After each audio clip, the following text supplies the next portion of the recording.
Now for the Commodore 64. Videotape training with Commodore's foremost authority, Jim Butterfield. Hello, I'm Jim Butterfield, and I'd like to tell you about the Commodore 64.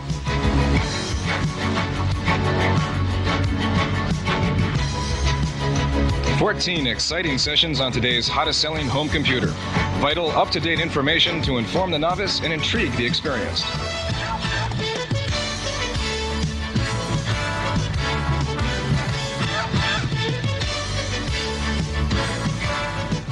Hello, my name is Jim Butterfield, and I'd like to tell you about the Commodore 64.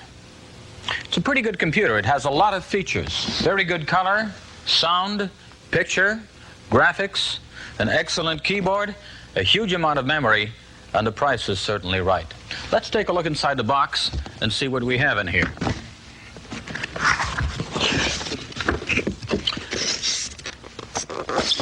The first thing you'll see when you open the box is the Commodore 64 itself.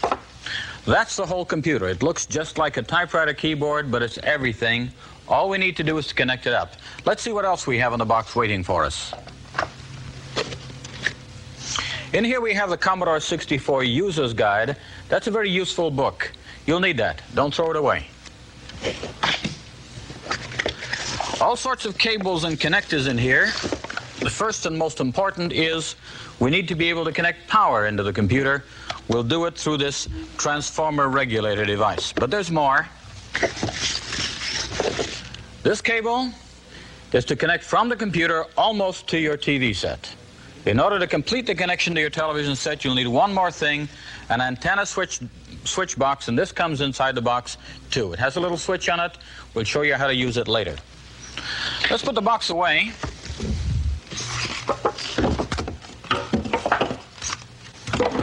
And let's just take a look at the connections that you have on the Commodore 64 before we hook it up. First of all, over here we have two what are called control ports. They're used for things like joysticks, paddles, and even specialized things like light pens and so on. Next to this we have our on-off switch, but that's no good to us until we hook up the power, and the connector next to it, that's where the power goes. Let's go. We have lots more connections, so let's go around the corner here. And here we have what is called the cartridge connector. That's where most of our big things plug in, such as extra memory, large cartridge programs. Next to it, we have a little channel selector. You can select either channel 3 or channel 4, depending on which channel is available in your television viewing area. And here is the connector that will hook up to our TV set. Continuing along there, sometimes you may have something a little classier than the TV set called a monitor. If you do, you don't want this connection. That's called an RF signal. You'll want the one next to it. That's a signal for a monitor called a video signal. We'll talk about that again in a moment. Next to it, this is called the serial bus connector. This one will hook up to devices like floppy disk, like your printer, for example. Notice that one connector hooks up to everything. One connector serves all. But there's still more. The next one is where we connect our cassette tapes, our Commodore data set, as it's called now. This is a device you can use to store programs or data. We'll look at that in a moment too, but that's where it plugs in. And finally, we have what's called a user port. That can be used for anything you like, but the most common use is for a modem to plug in something for communications to other computers, to other cities. Okay, we finished our tour. Let's plug this machine in. We'll start with our power end. First of all, let's get all of these cables loose. And we'll take the rubber band off here. Okay, here we go. This is quite heavy, so put it on the floor somewhere convenient. This part plugs into the power connector we mentioned previously. Let's take a look at that, and here we go. Okay, now this part will plug into our power plug in the floor. We'll hook that up a little later. The only thing left now is to hook up our TV set. Here we have quite a long cable. So if you have a big TV set, you can stand well back from it. There's a lot of distance here. Once again, the place we hook it up, on the back, TV sets plug into this connector here called the RF connector, and this is what goes to the TV set itself. But first, the antenna switch box. We plug it in there, and if we want to watch TV, we can hook our antenna there. For watching TV, we switch over to our antenna. For using the computer, we switch over to computer. Either way, the signal comes in and hooks onto the back of our television set. Here, let's turn our computer around again, and we'll hook things into the back of our TV set on the little screw terminals that you always find there. Okay, and there we go.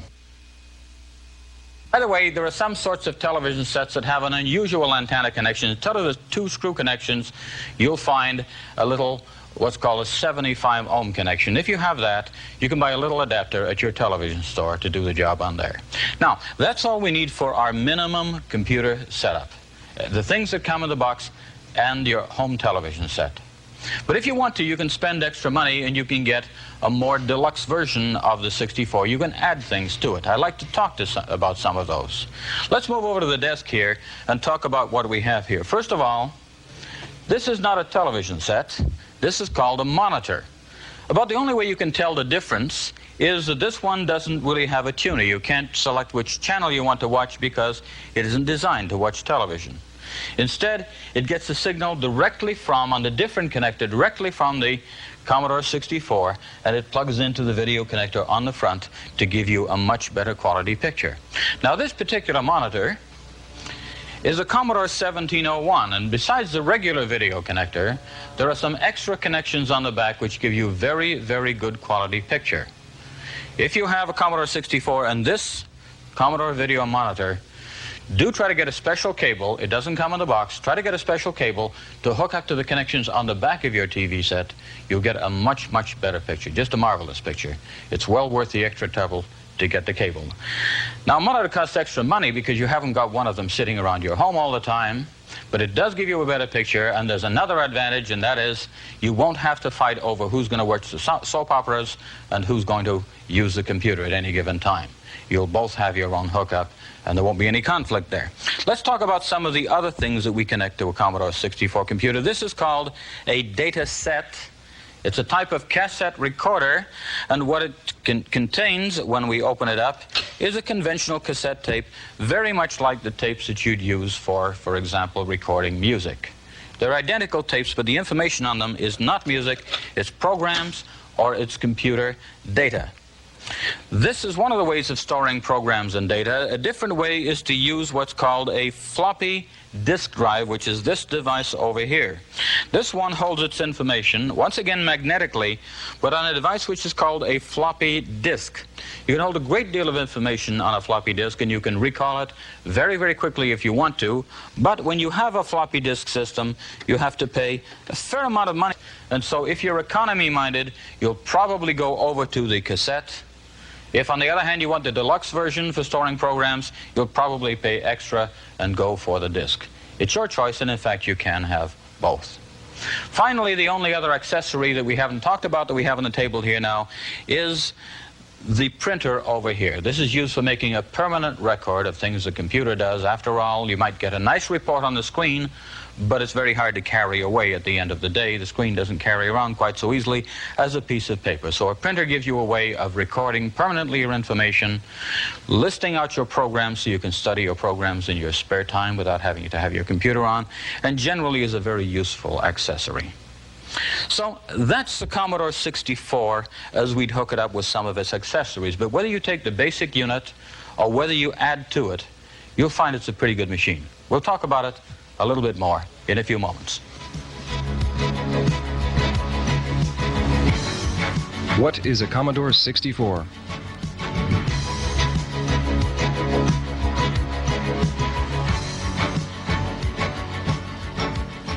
I'd like to talk about using the computer, the first steps, but first of all I'd like to show you what's inside your Commodore 64. You'll never need to go in there. You don't need to give it a lube job every 1,000 miles or anything like that, but you may be curious, and just so you don't have to look in there, I'll show you what's in there in advance. Let me open it up. I've loosened up the screws already, and here goes the keyboard. We'll disconnect the keyboard connection here. That's a tough one. And here comes the pilot light. And now we can see this is the entire computer on one board. Let me show you the parts. Here we have the 6510 microprocessor. That's the part that adds and subtracts and makes decisions. It's the control center of the computer. It's the heart of everything. Over here, these chips are called ROM chips. That's where fixed memory is kept, the memory that gives a computer the style, that makes it behave in the way that it does. The big chips over here are input-output chips. They're often called interface adapter chips, and they're not terribly important to us, except you have to have input and output or you'll never be able to send your results anywhere. Along the bottom here, these little chips along here are your memory. Remember, we have 64K of RAM in a Commodore 64. And as we come once again back in the loop, we have two chips here which are interesting. This one is called a PLA, and without getting too technical about it, it's the traffic director for the entire computer. It hooks up the right pieces of memory to the right things at the right time. Coming over here, this is the sound interface device chip. This is the one that makes the music. And finally, inside this can, we have circuitry. I'd like to open this one up. Once again, you should never do this. Especially if you have a plan to play the concert piano. Okay, but inside what we'll see here is, with a little bit of heat seal gunk on it, is a video chip that actually makes a signal that goes to your television set or your monitor. If it goes to the television set, it goes through what's called a modulator in here. But that's really about it. The other little chips in there are just used to connect the pieces together logically. In fact, technicians often call these little chips glue because they stick the rest of the computer together. But that's all there is. There isn't very much. We'll put this one back together, and then we'll go and talk about the keyboard. Getting started.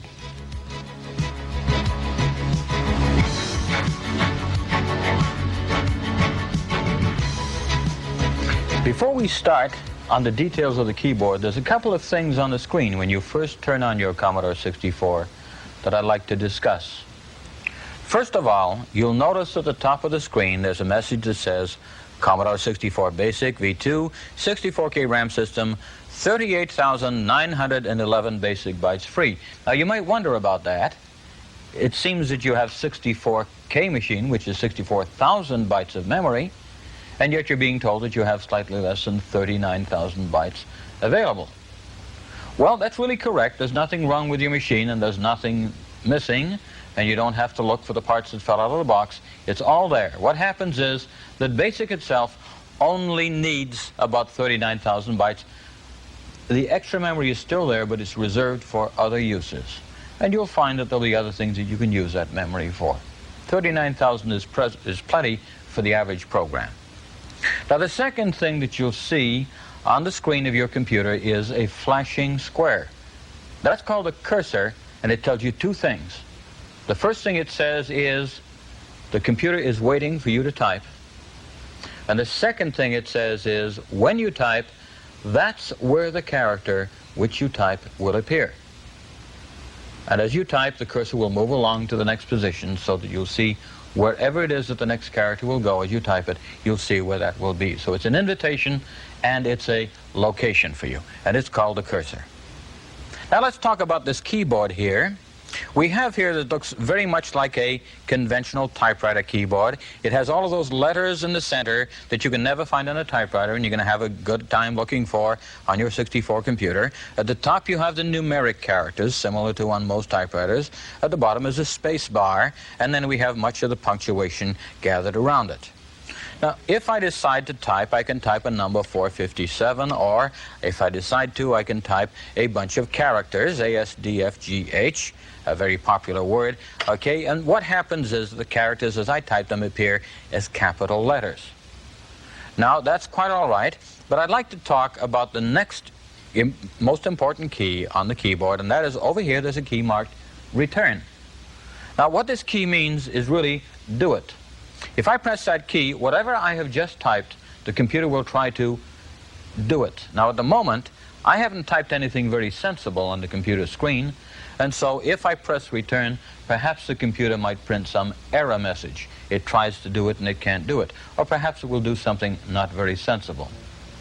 It's very useful to know that when we have this return key, if we don't want to do something, we just want to go to the next line, you may hold down the shift key here, and then press the return key, and that says don't do it, just go to the next line. So return says do it, shifted return says just go to the next line, don't try to do anything that we had there. Now, there are several other important keys here, but the ones that I'd like to just mention briefly in passing is the function keys, which puzzle a lot of Commodore 64 users. They don't seem to do anything, and in fact, at the moment, they really don't do anything. They are there for your programs to recognize. When we write a program, or when we obtain a program from other places, that program will often say, press this key for this effect, press this other key for a different effect. And so what we have involved here is these keys are available for you to use. They aren't really doing anything right now. Okay, let's talk about that cursor, that flashing square on the screen. We can move it down by pressing the cursor down key. And there it moved a couple of spaces, but if we hold down the key, the cursor will continue to move. We can move it to the right by pressing the cursor right key, or we can hold it down and it will continue to move. By shifting, we can move the cursor up or to the left. And finally, near the top, we have a key which will home the cursor. The key is marked clear home. If we press it, the cursor goes to its home position, the upper left-hand part of the screen. On the other hand, if we hold on Shift and press the home key, it now becomes a clear key, and we will clear the screen. A very useful thing to do when you've got a lot of junk on the screen and you want to start over. Here we go. We have now cleared the screen on the computer. Now, at the moment, what we've been doing is we've been typing alphabetical letters on the computer. And we notice that we have a Shift key. Actually, there are two, one on the left and one on the right. And we hold down the Shift key. We're already typing capital letters, so we won't go from small letters to capitals. We're already there. When we hold down the Shift key, what we will do is we will type special graphics characters. You'll see them on the front of the key. If I press an A key, for example, holding down the Shift, I will see a little spade character. Or if I print the S key holding down the Shift, I will see a little heart character. So if you want to write a little program to play card games, there are at least two of your suits. Now, there are other graphics. In fact, there are two graphics drawn on the front of most keys. If you notice that A has a little corner on it as well as that spade key, we can get that one by pressing the Commodore key. That's the key with a little Commodore logo to the left of the Shift key. I'll hold that down and we'll press that one, and you'll see that the other graphic comes out when I press the A key. So that's a second kind of Shift key. Now, let me press the Don't Do It key by holding down Shift and Return. And now let's try something a little bit different, because there's a new feature of the screen that many people don't know about until they stumble across it by accident. If you hold down the Shift key, and while you're holding it down, tap the Commodore key, the screen changes gears, and now instead of uppercase characters and graphics, it now has lowercase characters, small letters, and uppercase characters, big letters, which means that if we want to type in text or sentences or write a letter or things like that, we now have large and small letters, upper and lowercase. So I can now say Jack and Jill went up the hill or something along that line, and put in capital letters wherever I want to. We have that capability. You notice that that wasn't there when we turned the machine on. We did that by holding down the Shift key and tapping the Commodore key. We can go back to simple uppercase and graphics by doing it again. Hold on Shift, press Commodore, and there we are back to uppercase and graphics.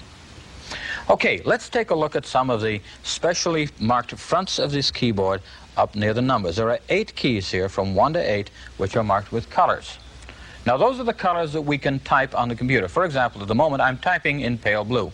Here are some X's in pale blue. We've seen that sort of thing before. Now, if I hold down the Control key, which is a new kind of Shift key, if I hold it down and I press, for example, the number 2 key, which says white on the front, here we go. Now you'll see that the cursor is blinking white instead of blinking pale blue. And the next time that I type something, those letters are in white. In fact, they're quite a bit brighter. I can choose many other colors if I want to. For example, there's green here, and we can type things in green, or whatever we want to. You'll see 8 colors marked on the front, and holding the Control key will give you any of those 8. But you have more than 8 colors. You actually have 16. Now, how in the world do you get the rest? Well, you get the rest by, instead of holding down the Commodore key, instead of holding down the Control key, which is up here, you hold down the Commodore key, which is down here. And then pressing the same colors will now generate, oops, let's press it correctly, new colors like gray or That's not a very good one, that's black. But we can choose a whole different style of colors. There's a nice gray. Oh, that's our pale blue again. We're back to it again. So we have 16 possible colors we can select simply by using these keys in either the Control or the Commodore key to select them. Now, those are the colors of the characters that we type. But there are other colors that we see appearing on the screen. For example, around the edge of the screen there is a border. At the moment it's pale blue. We can change that border to any color we want, but not by pressing a key. Instead, we must give a command to the computer. Here's our first command. We say change a certain place in memory to whatever I say, and when you change that place in memory, then the computer will change its border color. Now the place in memory is address 53280. That tells you which part of memory to use. And to change memory, use the command poke. That says change memory. Where do we change what part of memory? Address 53280. That's the place. And finally, what do we put in there? We put a comma. And then, for example, let's change the border of the screen to black. We'll type in a 0 for black. That happens to be the color code. Look it up in the book if you need it. And press return and watch the border. It will turn to black. If we'd rather see the border as white, we could type in the same command again, poke 53280, comma 1. 1 happens to be the code for white in this case. And I'd like to point out that I have put a command in the computer and now I must say do it. How do I say that? That's the return key. I've typed in the command, do it, and there goes the border to white. Now that's one part of the screen, the border. There's another part of the screen whose color we can control, and that is the background behind the characters. Remember, we've chosen the colors of the characters individually. There are several color characters on the screen right now, but we can choose a background color. And we do that by changing a different memory location, poke 53281. Once again, these things are in the book. You just have to know that they're there so you can go looking for them. What should we change the background color to? Well, we could change it to black by selecting color code 0 again, and the background goes from blue now to black. So we can control our border, we can control our background color, and of course, we can control the individual colors that we have on the screen. Let me change the background color back to blue, because I think that's a rather nice color, 53281, comma, and that will be code 6 for blue. There we go, we're back to blue again. And now, let's talk about the last couple of things on giving commands to the computer. You see, we've given a command, we typed in the command, we finished it, but it didn't do it until we pressed return. Let me show you a different command, the command print, P-R-I-N-T, says print something, and now we can put some maybe mathematical expression behind it, and the computer will do it. We'll say print 3 plus 4, and when we press return, the computer, which is do it, the computer says, I know the print command, I know what 3 and 4 is, and the computer prints 7. You can do a lot of arithmetic this way. Once again, it's in the book, but if I want to say 3 times 4, I must use the asterisk. For multiplication, we use the asterisk thing. So 3 times 4 would give us a value of 12. Now, with that sort of thing, remember typing in the command, if you make a mistake, you can back up and correct it, because until you press the return key, the computer isn't going to do it, and then you can make the command go to work for you. Now, next time we'll talk about a program. Programs are collections of commands that we can gather together in the computer's memory, and then we can say to the computer, run this whole collection of commands we have here. We'll talk about programs next time around. Let's run programs.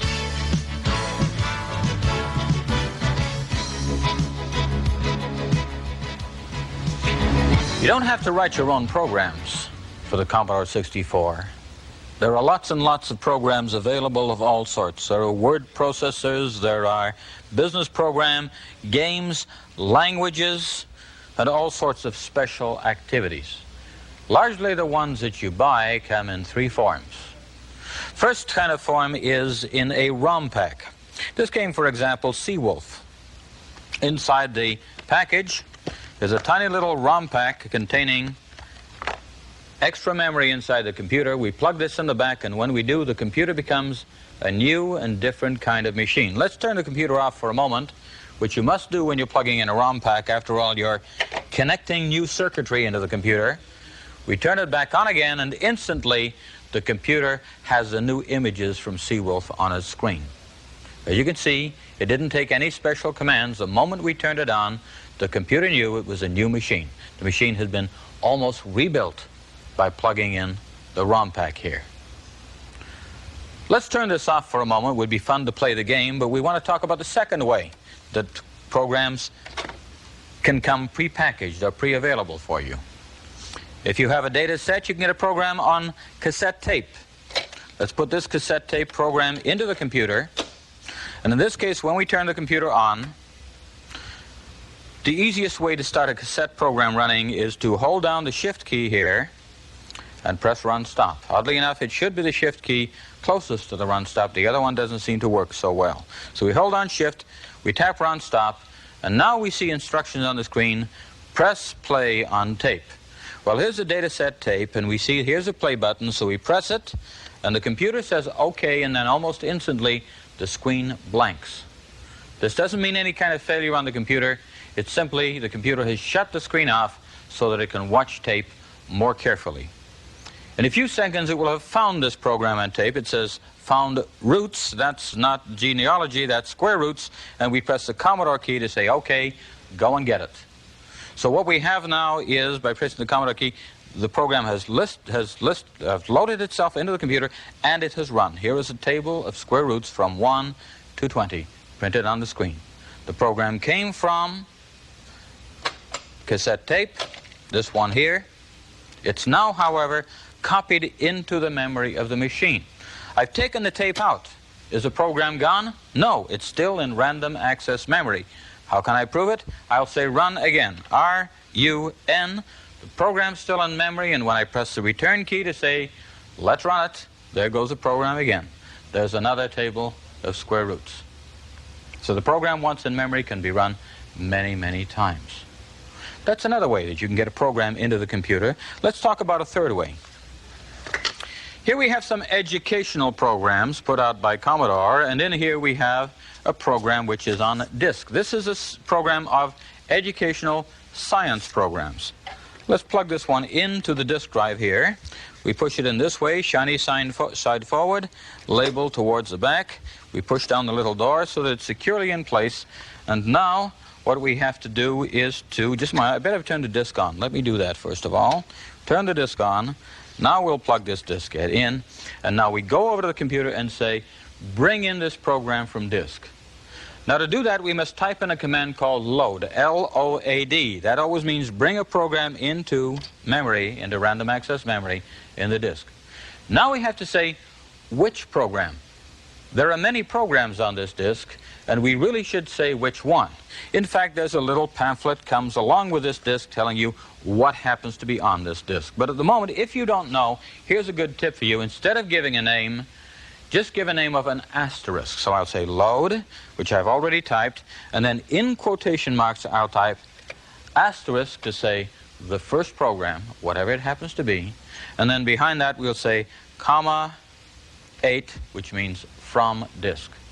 When we typed it in, it looks correct on the screen, then we can press return, which is to do it, and here comes the program from disk. Now this is quite a large program. It's a fairly big educational program with animation, and so it will take a few seconds to come in. But you'll notice the difference between this and tape. First of all, the screen did not blank. Second of all, I have to give a name. I don't have to on tape because a tape might just have one program on it, or it will take the first one to come up. But the disk might have dozens of programs. I often have to say which one. I snuck around to this time by saying the first one, but you often need to know what's on disk and which program to select. You can take it from the information that comes with disk, or in fact there's a way of asking the disk what's on this particular disk, and you'll get something called a directory or a catalog. Well, the program is now ready from disk, and that's pretty fast for a really big program. And now if we say run, what we see on the screen is the first display saying Commodore Educational Software.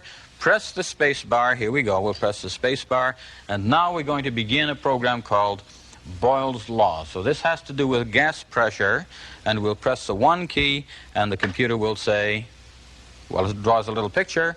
of an amount of air trapped by a piston, okay?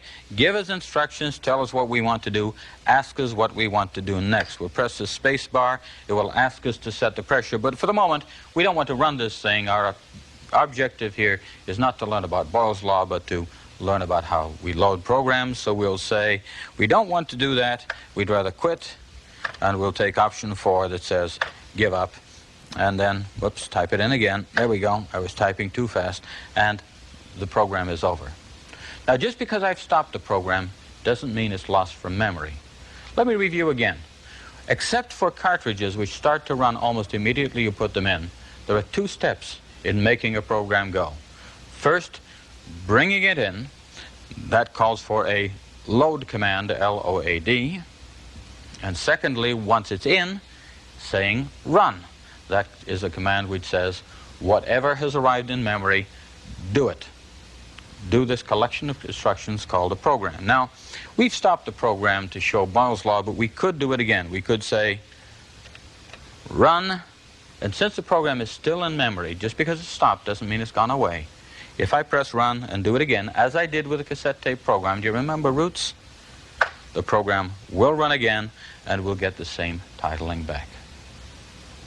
Now, apart from the programs that you can get commercially, you can also get programs in this form on disc, on cassette tape, from other sources, from clubs and from friends and from users. Many programs are generally available, are public domain. You won't have any problem getting them, but there are other sources you can go to if you want programs. For example, there are many books containing programs. If we pick up books here, we'll find that there are all sorts of programs for doing various things typed into the computer, and we could type in these program instructions and the program would run. Similarly, even the Commodore 64 User's Guide, the one that comes packed in the box, contains programs that we may type into the computer and gives us examples of how we can make certain things happen. Let's see if we can find one here. Here's a program, for example, down this one. If we type in these instructions, then, and say run, we'll have a program in our computer.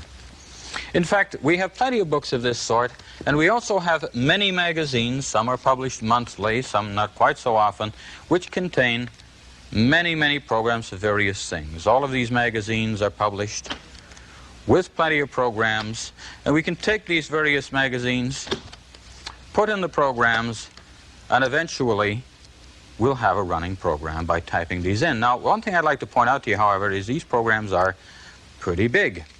If you take a program like this one, for example, which is for the 64, it starts on this page and then continues through all of these pages through. You can see that's a lot of typing. Now, it's probably a very good game program, so you'll probably have quite a good time playing the game once you've typed it all in. But typing in that huge amount of material means a couple of problems. First of all, a lot of rather careful work. And secondly, possibly a couple of mistakes that you'll have to look for and correct if the program doesn't run correctly. Now, that's okay. It's a good game. You spend a lot of time. You type it in. You run it. You say, what a wonderful game. But if you shut the computer off, the program's gone. There's nothing left. And the next time you turn your computer on, the next day or the next week or whatever, and you want to do that program again, guess what? You'd have to type it all in again. Well, you don't have to.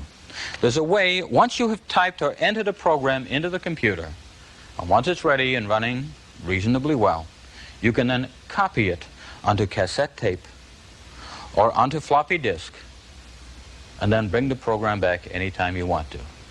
We call that copying save. In other words, we can tell the computer once a program is ready, save that program onto cassette tape, save that program onto floppy disk, and the program will be there, and then we won't have to type it in the next time. We can just call it up from where we have placed it in storage.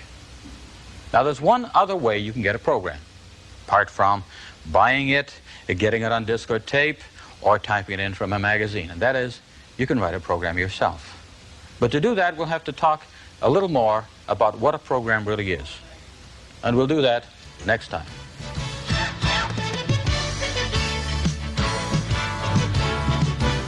What makes programs work?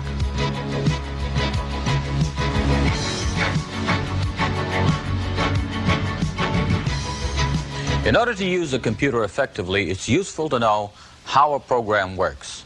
That's what we'll talk about here. You may recall that previously we looked at entering in direct commands into the computer. For example, I could say print 33 plus 44, and the computer would reply 77.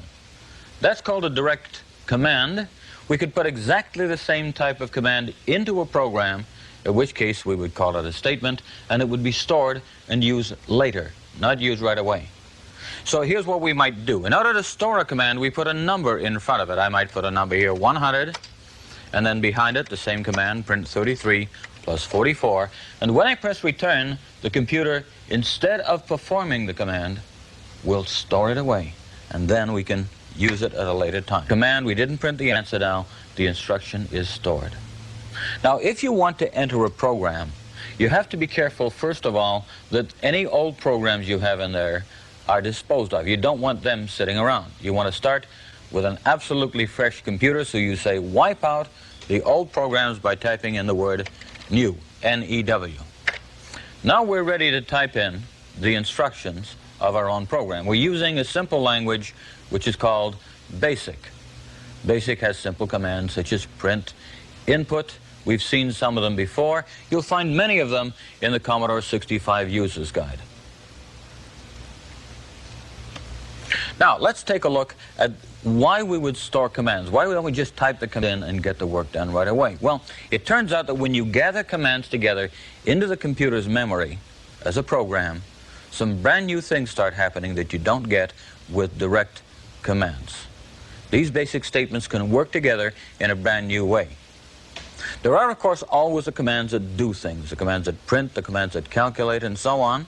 But there are some new kinds of commands. For example, there's one set of commands that's good for creating repetition, so we can do something over and over again.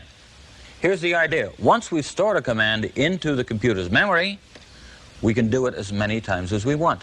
Hundreds of times. We don't have to put it in again.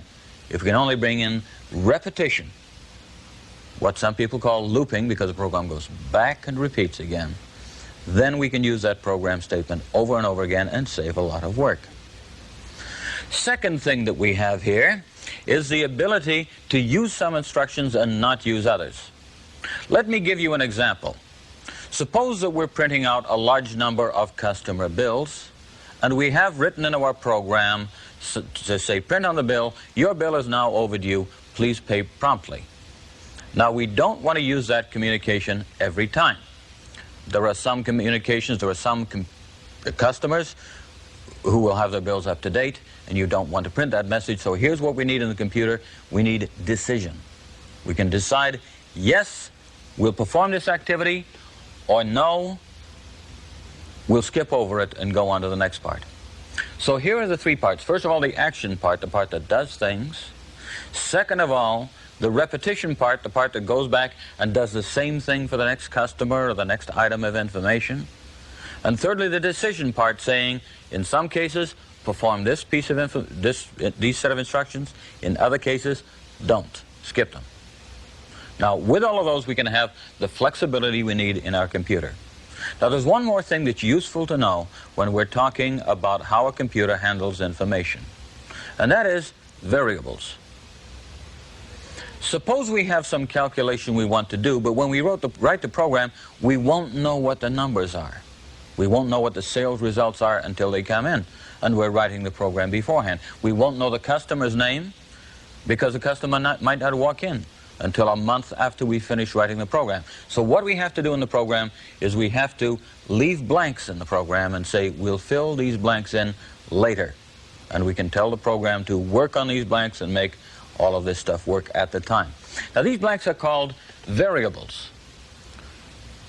In BASIC, anything that we give a name to is a variable. For example, I can say x equals 123, and when I press return to say, do that calculation, the variable called x will be stored somewhere in the computer's memory, and it will hold a value of 123. But any time later, we can say to the computer, print x, and the computer will look in its memory, find the variable or the blank we have filled in called x, and print its value 123. In fact, we can do more than that. We could say print x plus 100, and when the computer goes into its memory, it will print 223, it fetched the value of x and then performed the rest of the arithmetic. These variables, these things to be filled in later, are very important. If we didn't have them, the computer would always have to calculate on the same numbers every time. But there's more than numbers, there are also names. We can store names and addresses and codes and anything we want to in a non-numeric fashion. We call this kind of thing a string variable. Let me show you one. If I say x with a dollar sign behind it, what I mean is this is not a conventional variable for use in arithmetic. It's not a number. Instead, we have a name. Okay, let's take a look. We say x string equals, well, we can put in a name, Jim Butterfield, and once again, when I press return, the computer will say, okay, I'm now holding a filled-in blank area called x string, and filled into that space is a name, Jim Butterfield. Now, these things work together with the blanks that we can fill in called variables, and with the control features that we have, the repetition and the decision. We can write a program to do almost anything. In a moment, we'll talk about how we can fill programs into the computer.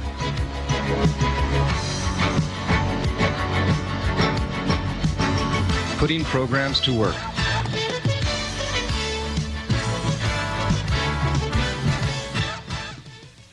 If you want to enter programs into the computer, either because you write them yourself or because you read them from a magazine or book, then there's a few things that would be useful for you to know.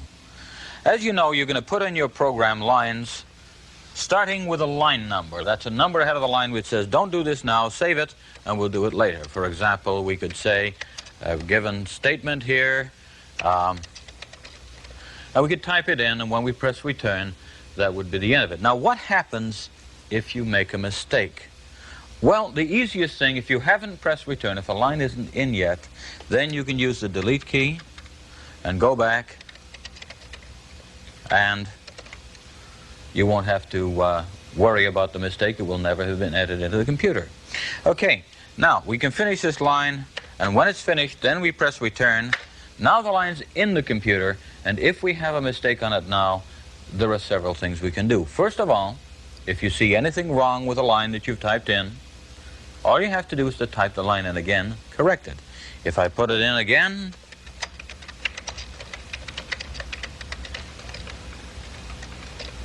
the moment I press return, the old line is removed and the new line that I've typed in will replace it. It recognizes that that's a line to be replaced because it carries the same number.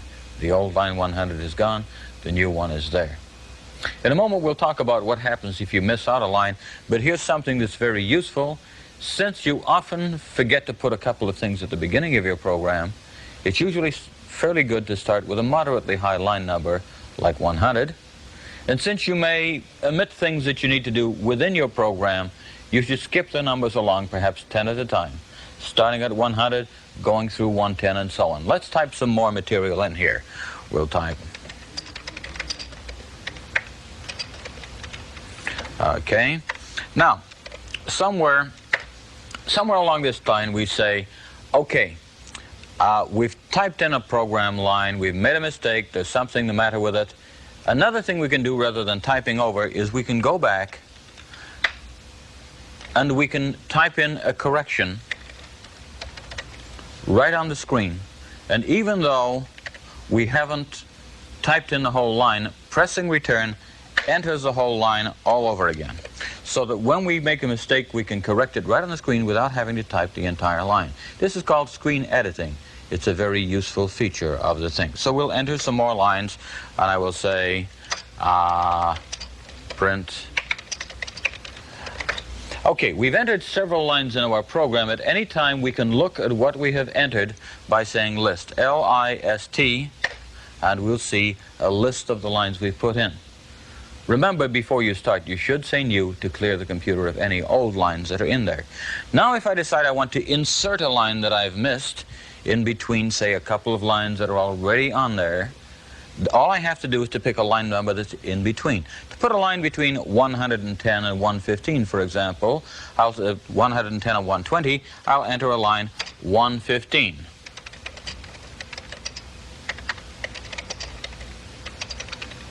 And the new line will take its place and the old lines will move over to make room.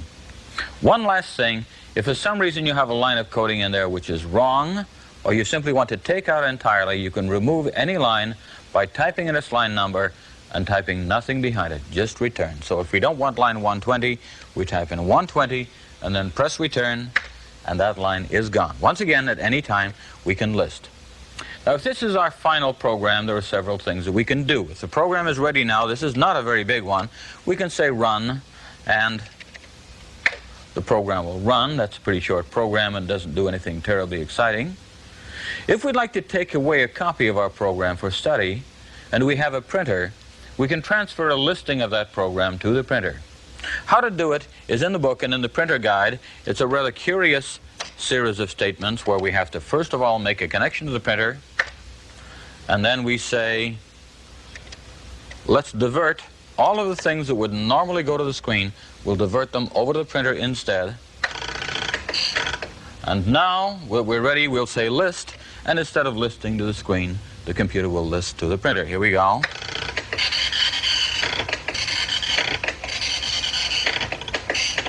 And there's our program on the printer. We can tear it off, take it away, study it, and decide what we want to do next. If you ever do this, you should terminate this procedure with a print number 4 that disconnects the printer. Now, as well as doing that, once we have this program ready, we'll probably want to keep it so that the next time around, we don't have to type it in again.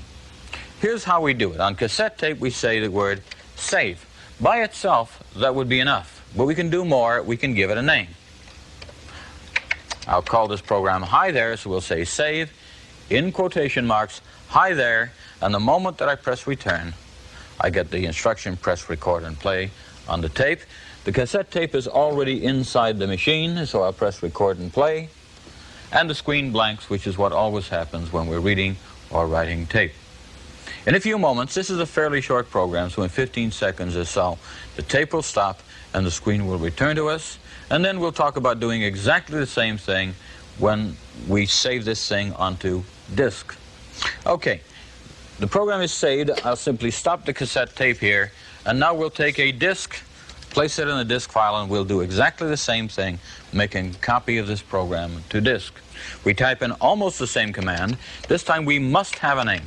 Everything going onto disk must have a name because we can save so many things on disk. And so we say save Hi There, but we also have to say one more thing, comma 8. 8 is the device number of the disk. When we want to save to the disk, we say save program name, comma 8, and out it goes. I'll press return. The disk will start to spin. The light will come on. The program is being written. And now the process is complete. It was a lot faster than on cassette tape. But of course, that's one of the things that you get when you buy a floppy disk. Next time we'll talk about how programs can store data on disk or tape for you. This is storing data. We've seen how to store programs. Now we'll take a look at the next step. Storing information.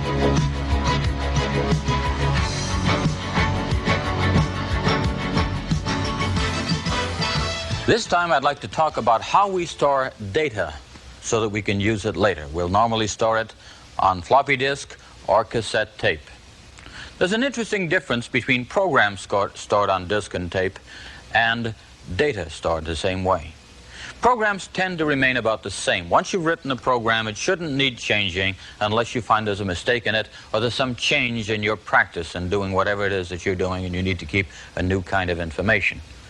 But your data files will be changing all the time as customers come and go, as they pay their accounts, as they charge new things, or as you add to your record library, or whatever you're keeping track of, your data files will be changing all the time. That's what they're there for, okay? But they can be kept in exactly the same way as we keep programs on this sort of stuff. Now, I'd like to talk about the general setup of information stored on there. It's not just a formless mass of information.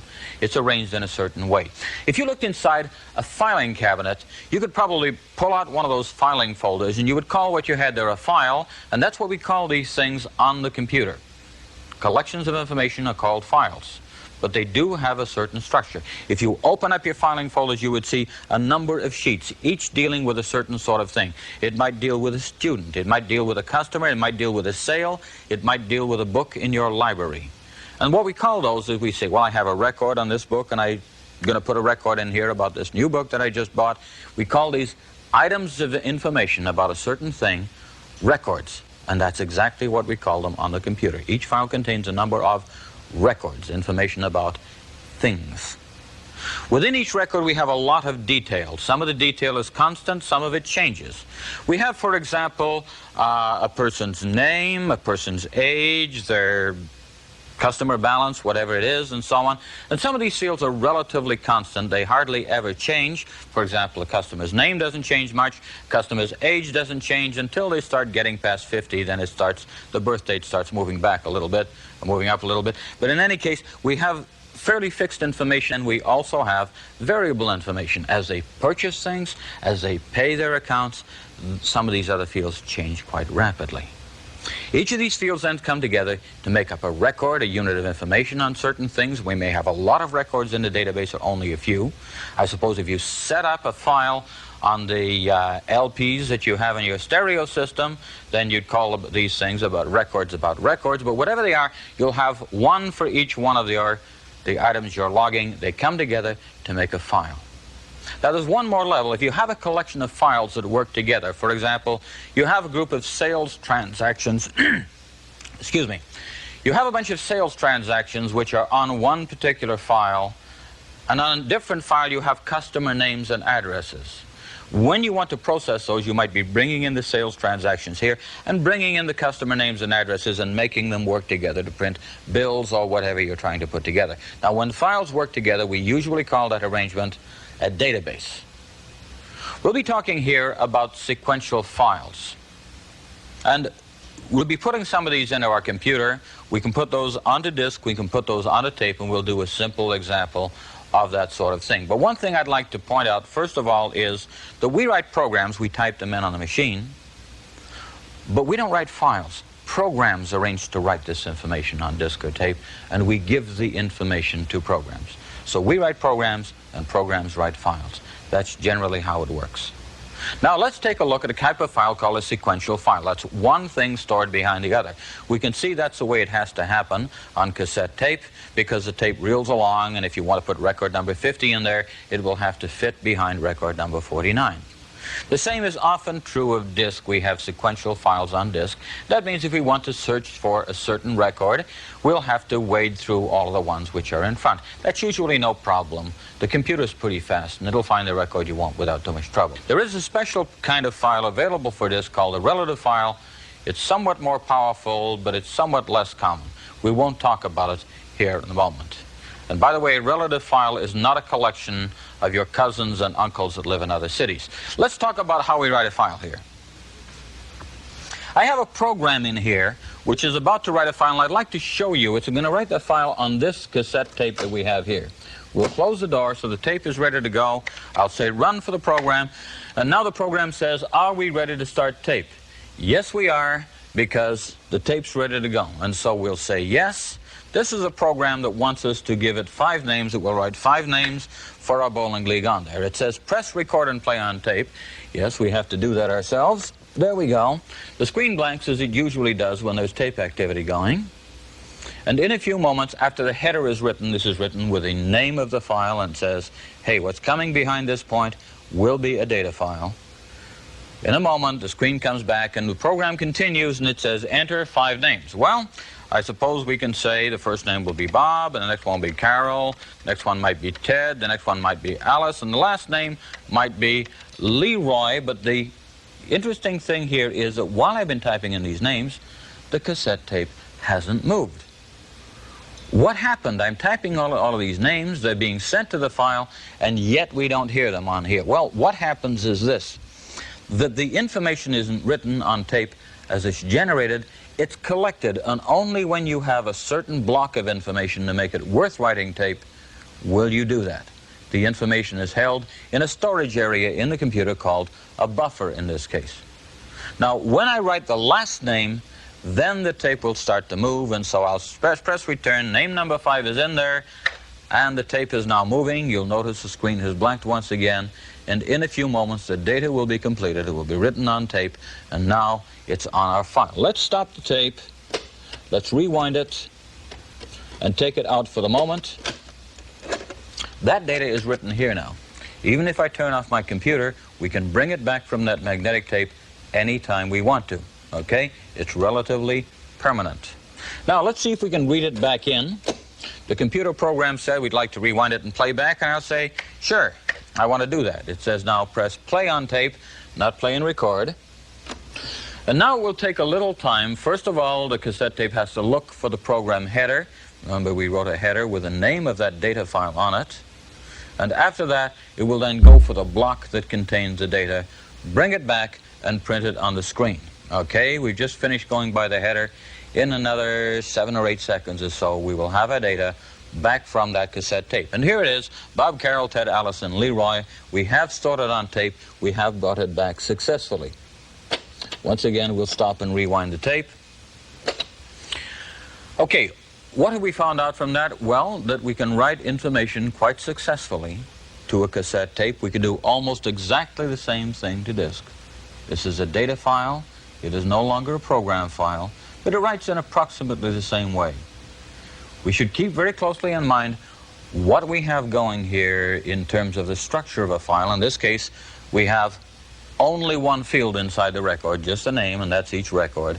This could be our bowling team. If, for example, Ted decided to opt out, we could replace that name and write a new file and so on, because files are made to be changed as are needed.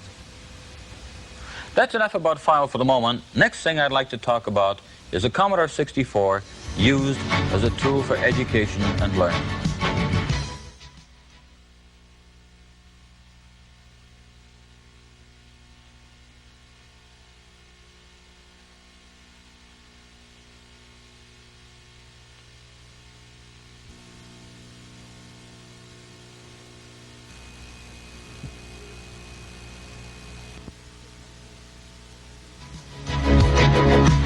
The Commodore 64 as a learning tool.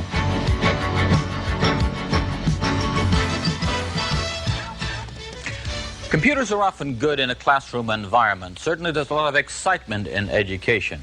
Students seem to like computers.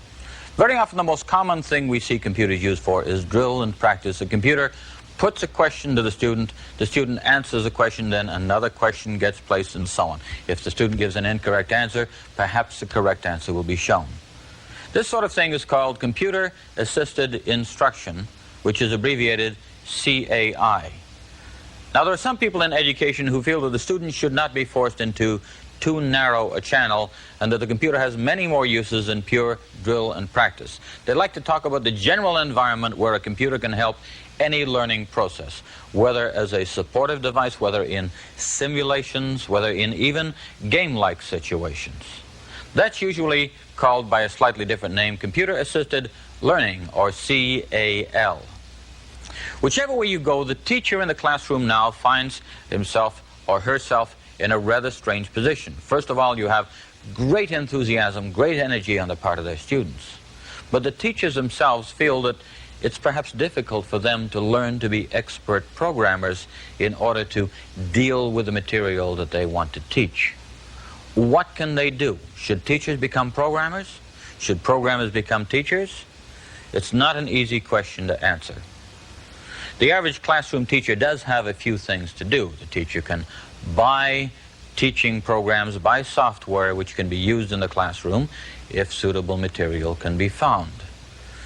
The teacher can even challenge students to prepare the material and try. Let's have a contest and say whoever can write the best teaching program gets a prize. They get to write another one. Something useful like that. You'd be surprised at what a reward that can be for students. And finally, there are some attempts to make teaching or preparing teaching materials on a computer easier. There are specialized languages such as Pilot in which you really don't know how to program. All you have to know is how to go about preparing the material, plug it in, and Pilot will organize the presentation for the students. It's not really programming, it's organizing material. But perhaps, once again, Pilot often causes teachers to force their information into too tight a channel. Now, we'll talk about games and simulations and other things that are very good in the learning environment in a moment. But what I'd like to talk about now is that it's probably always best if a student has a large range of options. If a student is simply being forced to put in simple canned replies, there's less interest in there, and perhaps there's less excitement. Perhaps we're throwing away some of the good things the students bring. Let me see if I can show you a simple drill program which is organized so that it allows the student to exercise certain options as desired. This is a simple example of an addition program. We'll say run, and the program says this is a simple addition 4 plus 7. Now here we're using the 4 function keys on the right-hand side of the computer. At the bottom of the screen they're identified. The function 1 is called a help key. If you don't know the answer, you press that key. The question here is 4 plus 7. If we press the F1 key, the answer 11 will appear on the screen, and now a new program is set in there. Anytime we want to try our hand at doing it, 8 plus 6, well, perhaps that's 14. We can type in the answer, and we're identified, yes, it's correct. 7 and 3, we'll try 9. No, that's wrong. And the border of the screen changes color for the moment so we can see visibly that something's happening here. We could also have sound to give us an audible signal that something is wrong here. Now, that's one of the things that we can do. We can ask the computer for the answer anytime we're still trying to learn. We still really don't know how to do this sort of thing. Eventually, we can try filling in these things, and when we get enough right answer, we may say, hey, we're ready for a test. When we enter the test mode, which is the key F7 down here, then we're going to be marked on what we put in. Now, the point that's being emphasized here is that the student doesn't have a single path. If the student doesn't want to answer, he or she doesn't have to. The student can simply say help and get the correct answer. This is the area where they are. When the student thinks he or she is ready, then we can press key F7 and go from exercise mode into the test. There are 10 questions. If we answer them correctly, we'll be marked, and the teacher will be able to see. 6 plus 5 is 11. That one is correct. Now we're at test number 2. 7 plus 7 is 14. That's also correct. If at any time, however, the student feels that maybe it's not time yet, the test is premature, we can always go back. And we can always do more exercises and take the test again later. That's the kind of interaction that's probably good. And this is a very simple one, but the student is in control. The student can say, I want to do more practice, I want to do less. I'm ready to qualify myself and say, hey, I'm ready. But the more options we give people, the more creative a person feels on that kind of machine. And very often, creativity is what it's all about. That's all I want to say about the general principles of computer-assisted instructions. Next time, we'll discuss computers talking to computers. Computers talking to computers.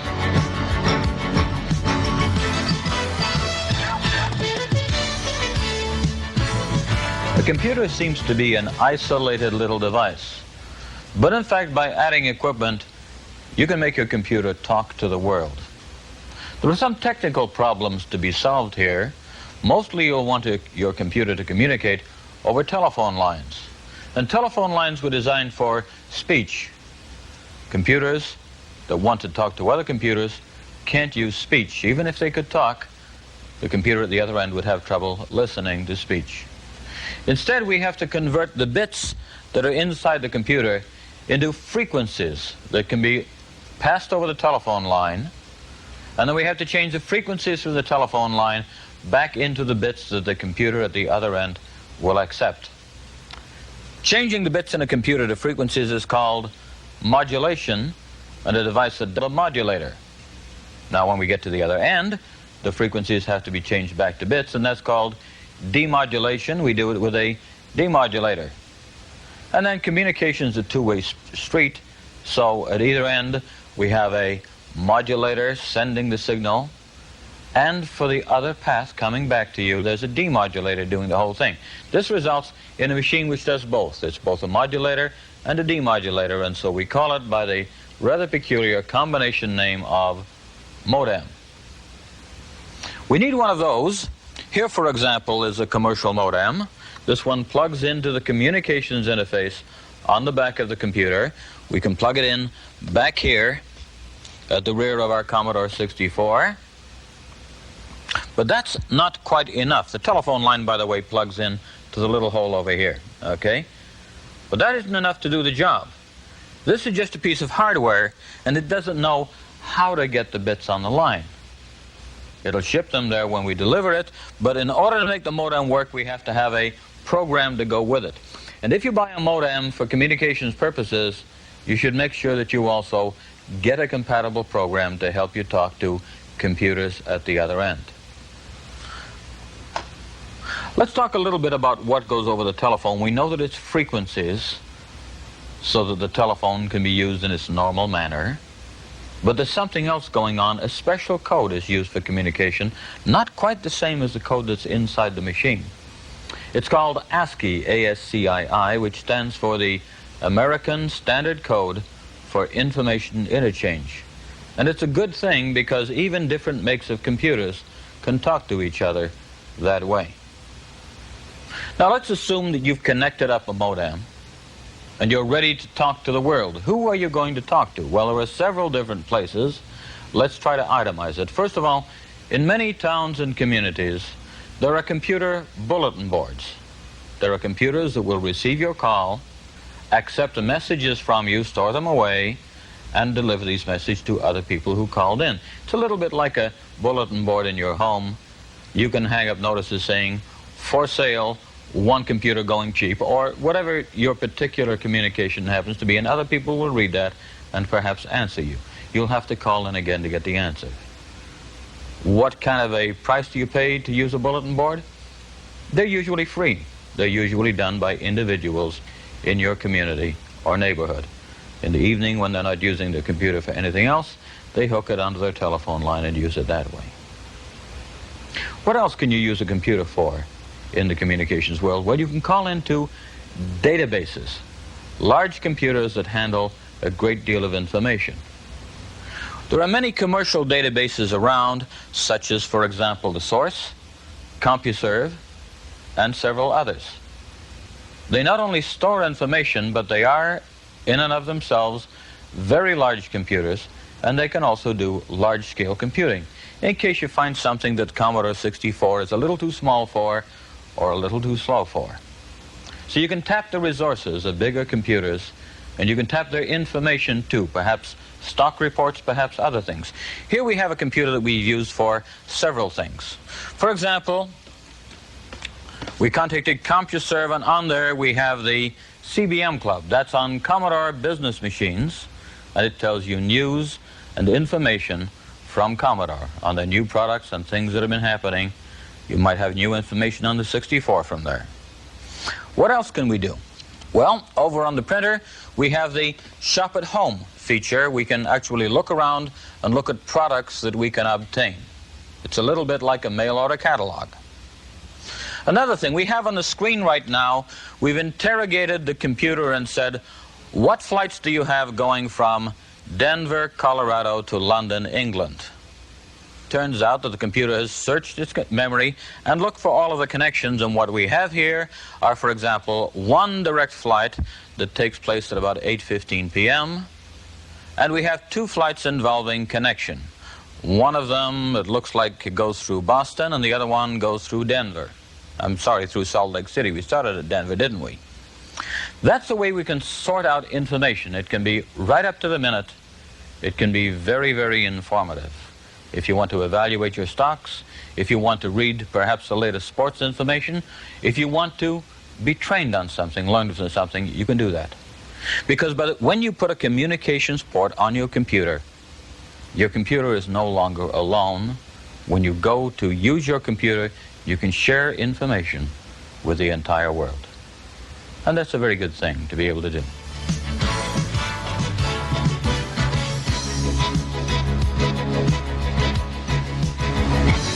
Commodore 64 language. Many people are confused by computer languages. You don't need to be. Computer languages are just the ways that we write programs for the computer. And in fact, as a beginner, you'll use the languages that come with the machine. We'll talk about other languages later, but first I'd like to make an important distinction. Computer languages themselves are the commands that you use to write a program that will work for you. But there's another part of the computer that's related to a computer language that we often don't think of, and that's called a computer operating system, sometimes a computer monitor. And what that does is that one is the part of the computer that lets you talk to the computer, that makes the connection between all the pieces. When I tap on that keyboard and the results appear on the screen, that's not happening automatically. That's a computer operating system doing it for us.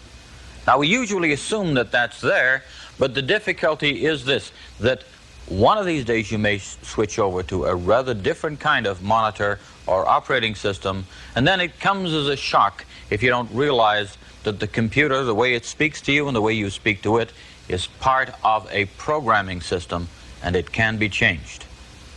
Now, we'll talk a bit about the computer languages that come in the machine. We've seen BASIC already, and we'll be taking more looks at BASIC in the future. BASIC is a nice, simple language. BASIC stands for All-Purpose Symbolic Instruction Code, and it's quite an easy language for beginners to gain their first familiarity with a computer. Very likely you'll be dealing in BASIC because it's there. When you turn the machine on, it says 38,000 and change bytes, basic bytes, free. It's part of the system. So this one comes with a system, but there's something important I'd like to mention about BASIC in a moment.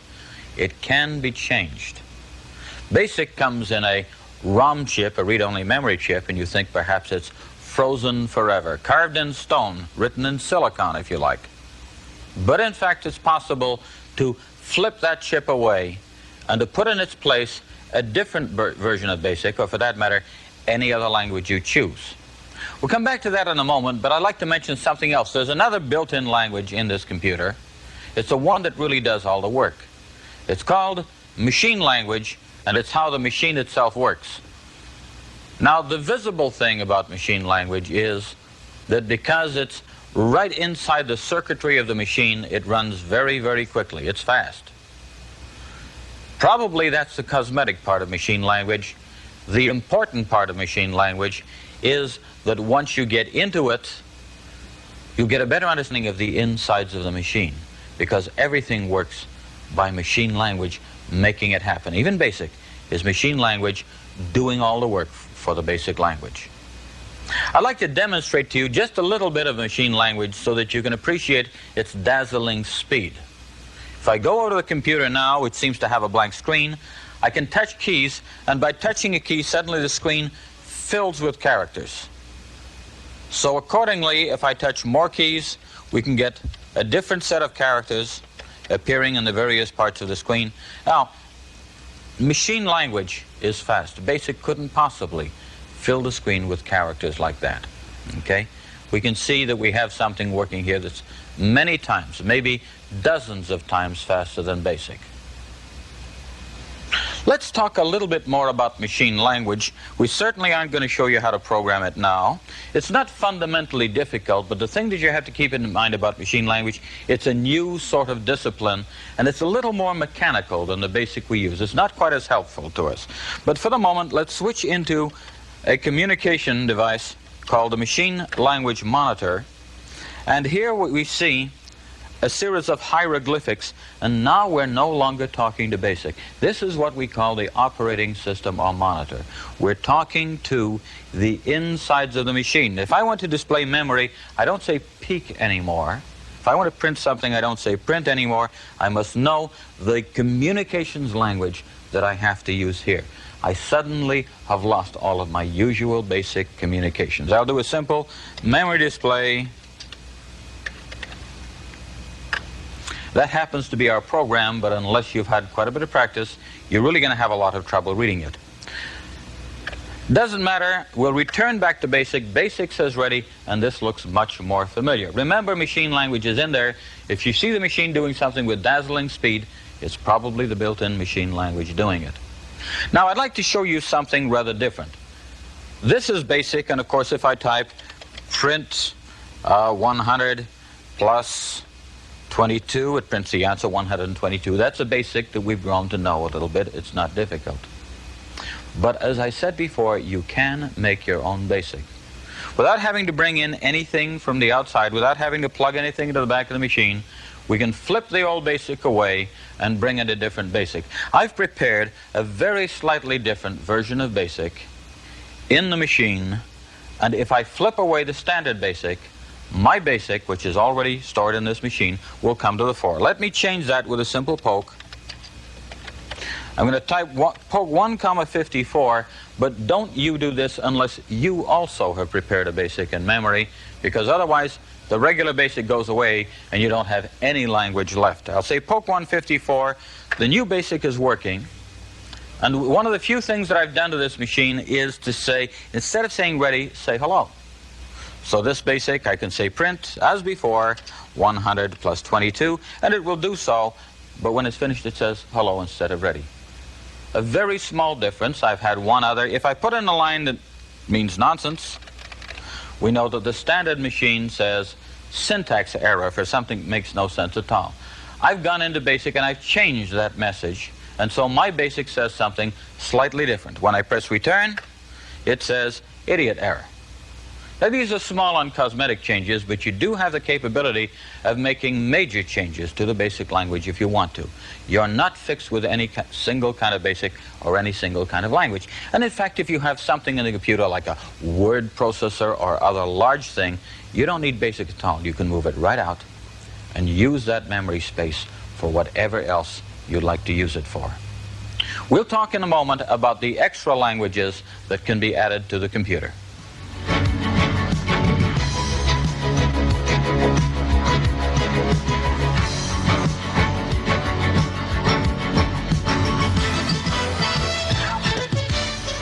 We've talked about the languages that are built into your Commodore 64 microcomputer.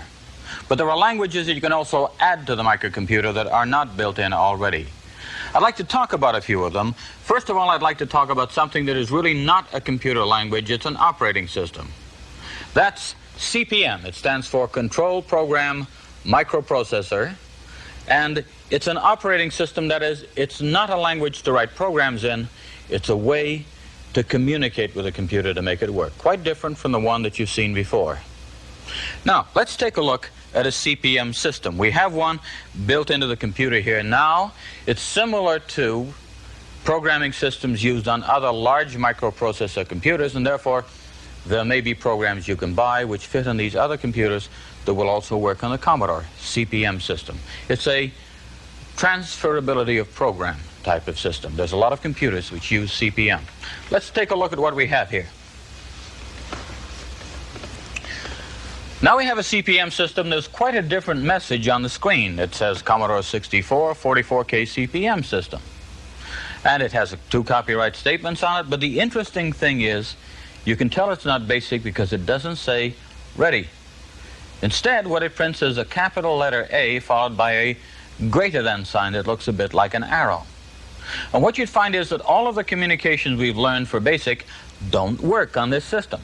In other words, if I say print or catalog or save, none of them work because CPM has its own language and its own way of doing things. For example, if I want to see what's on the disk, I might say dir for directory. That's what I have to type in, dir, not catalog. I'm doing this, and now a CPM directory, which looks quite a bit different from a BASIC directory, is appearing on the screen. We won't go through any of these programs or indicate what they do at the moment, but the sort of thing that's interesting here is that when we want a program, we often don't say load. The program will come in, but we have to just give its name. For example, there's a program in there to help look for bugs, look for errors in programming. It's called Dynamic Debugging Tool. And because it's there to get rid of bugs, we abbreviate it. What else? DDT. To bring it in, all we do is type its name, DDT, press return, and the program starts to come in here. It will take a few moments for the program to come in, but when it does, we'll find once again we're still working in something of a foreign language with the computer.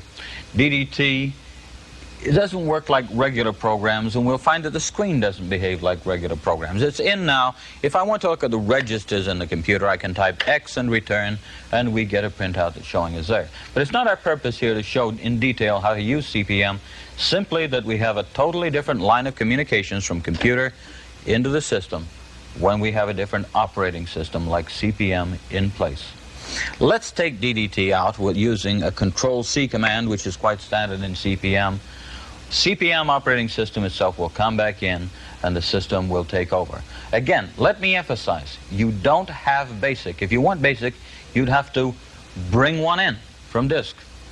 There might be several BASICs you can get with CPM.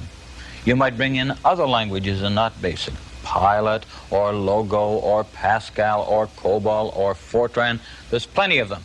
But in they come, and now we're back to CPM, and we once again have our A and greater than sign, the prompt saying CPM wants our next command.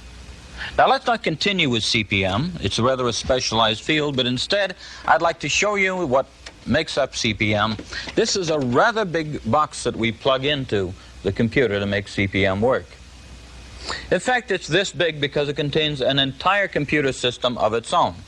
There's an extra processor in here to make CPM do the things that it does. That's why it's rather large, rather complex, but that, of course, is the key to its compatibility.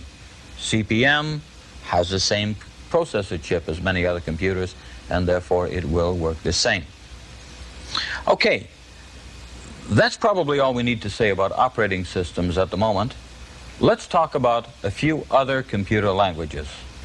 Logo is a language which has been getting a good deal of attention in education. The most visible part of Logo is that it's a turtle language, which can be explained this way.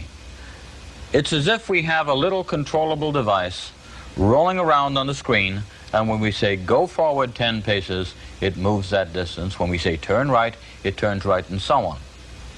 This is often used for younger children in the school environment to learn the rules of logic. Logo is a very interesting language, but let's do a couple of simple turtle things first. We'll say forward 50. And as soon as we do so, and as soon as I press return, the turtle will appear. It will move forward 50. There it is. You can see it's moved up. The turtle is a little white triangle near the top. Now I'll say, well, let's turn right, let's say 135. And we can see that it's turned around. Now if I say forward 50, again, we can see that the turtle has now moved through an angle. Now with these sort of commands, move forward, turn left, turn right, move a certain distance, we can do some very pretty things on the screen. In particular, if we want to, we can build pre-written routines to do certain things. For example, if I say to the computer, whoops, if I must spell it correctly, however, triangle, the computer will draw a triangle on the spot. It will move forward the right distance, turn to the right angle, and do several other things. The definition of a triangle is involved in this case with the definition of a number of angles, but we can see that definition if we want to, but the important thing is that if we have something called triangle, we can call it several times. Let me call triangle. And there's a triangle. Let me call it again. The turtle has moved slightly. If I call it again, it will draw a triangle in a slightly offset position. And again, triangle. And you can see we're starting to build a sort of pattern. This is the sort of thing that can be very enriching for younger children. They can work around with various sort of diagrams. We'll complete this triangle, which I think we call a star. And here we go, drawing a series of triangles so they come together like a fan, a wheel, or a sort of very highly multi-pointed star. There it is. We could also draw other figures. For example, we have one composed of a number of circles. If we say circle, there is a circle being drawn from the turtle starting point. If we want to draw a series of circles, we could ask for, say, a flower, which is a series of there goes the first circle. The turtle will shift and draw another one, and you can see that something which is rather flower-like is being drawn on the screen. Now these are all very nice, but what's the point of it? Well, first of all, it teaches children the ideas behind logic. The whole idea behind describing a flower in what we might call a subroutine of the computer, and they're just calling it up by saying its name, teaches something about building logic and building it in a module. It's there to be used. And then we can build many flowers. We might build a flower bed by calling the command flower many times in different situations. It's, in a way, a logic trainer.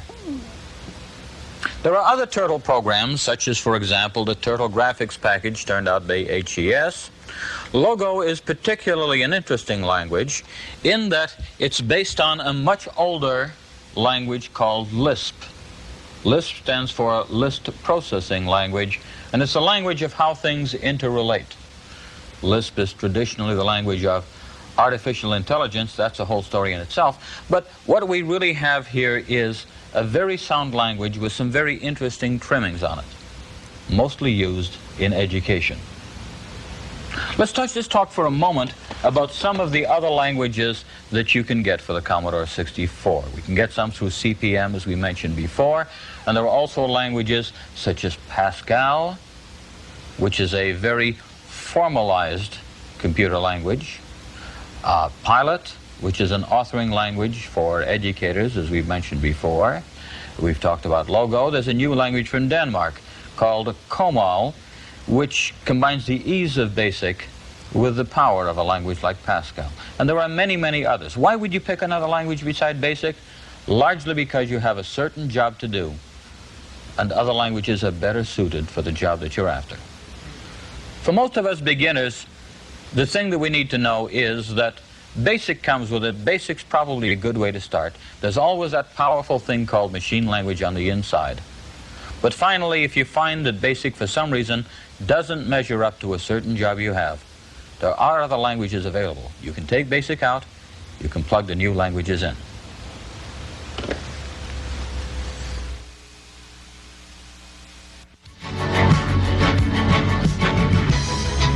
Graphics.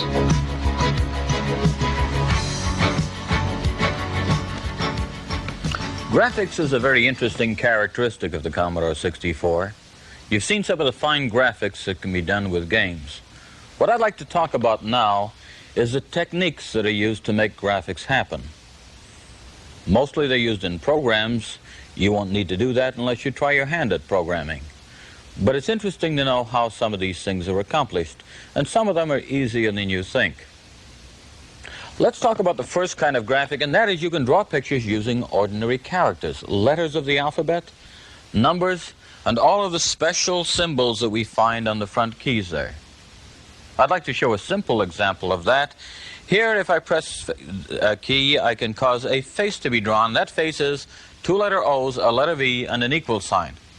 And we can draw a border around that face if we use the special graphics which exist inside the Commodore. We're just using the special things that are built in. All these characters are built in, and you can draw some quite fine pictures using the ones that are there. But you can do it a better way if you need more detail, if you need things that aren't available in the existing graphics. Easiest way of doing it is this. You can change the existing characters, A, B, C, D, E, E, F, and the special graphics and so on, into a special character set of your own. I've programmed the computer so that now the characters have been changed. Let's go and take a look at them. I've changed the letter A. In fact, I've changed this partly to the Greek alphabet. The letter A is now the Greek alpha character. There it is. Okay? The letter B is the Greek beta. And as you might suspect, the letter C has been changed to the character called gamma, and the letter D to a delta. We could have changed out the characters to the entire Greek set, or any other set you want. If you want to write in Hebrew or Cyrillic or Arabic, define your own characters. The 64 has the capability right within its software to do all of that. But we can do other things. For example, I defined another letter here into a rather curious character. Doesn't look like anything, looks like a bit of code. Let's take a look at that and say, why would we do that? Well, perhaps you might be able to guess if I show you a different character that I've defined. Now, I've swapped out parts of the alphabet for this one too, but here's what we have. If I put all of these characters together, this one, and then this one, and then I'll go down to the next line and put down this one and this one, what do we have? A smile face. Fairly large with a bit of detail on it because it's 4 characters put together. Now, when I finish, and if you see the principles here, I'd like to ask the computer to return to its normal alphabetic characters, and you'll see these things displayed on the screen return to their normal alphabet. And you'll see which keys that I pressed to make it happen. Here we go, and there are the characters that I was really pressing to make those things happen. So, principle number one, use the built-in characters. If the built-in ones aren't good enough, build your own. Principle number three is a whole different thing. The 64 has a remarkable feature called sprites. Now, a sprite is almost like something that has a life of its own on the screen. It moves around independently and can be controlled independently of everything else. And so it may pass in front of something, and the material it passes in front of will reappear. Let me show you a couple of simple sprites like this. We can see a couple of balloons moving around on the screen. And you can see, in fact, that the yellow balloon is moving behind the alphabetic characters, and the white balloon is moving ahead of them. We can make this sort of thing happen. I'll stop these sprites for a moment and show you another feature. I'll simply stop the program. The thing about sprites is that they are so independent on the screen that they seem to have completely a life of their own. It's almost as if somebody pasted them on top of the screen and they have nothing to do. I'll list part of the program that we've been running to do these characters, and you can see the sprites simply aren't affected by that. They stay on the screen all by themselves. Let's continue this program. I haven't finished yet. The sprites will continue moving. Okay, and you can see that they move around among the characters and don't really have any problems there. And then we'll go back, and I want to look at one other feature. Now, we've talked about then the regular characters and graphics, building your own, adding sprites, and you can do all of these. And then there's finally one more thing. You can use a truly high resolution to manipulate any part of the screen you want. The smallest thing you can draw on the screen is called a pixel, P-I-X-E-L. And a pixel is a very small thing. You can get hundreds of them across the screen and hundreds vertically. So a pixel is a very small dot on the screen. Now, if we can individually turn on and off any pixel and perhaps choose its color to a limited extent, then we can draw some very detailed things. Pixels can be used for example, drawing mathematical curves. They can be used for sketching using a light pen or a graphics tablet, and they can give you a great deal of control. Let's take a look at a simple math curve drawn using pixels. You can see that that logarithmic curve that we have on there is outlined by turning on individual dots on the screen. That's pretty good. That's pretty impressive. That's probably the hardest way to do things, although it's not really hard. But the important thing for you to know is you have a lot of options. You have some very rich graphics available on the Commodore 64.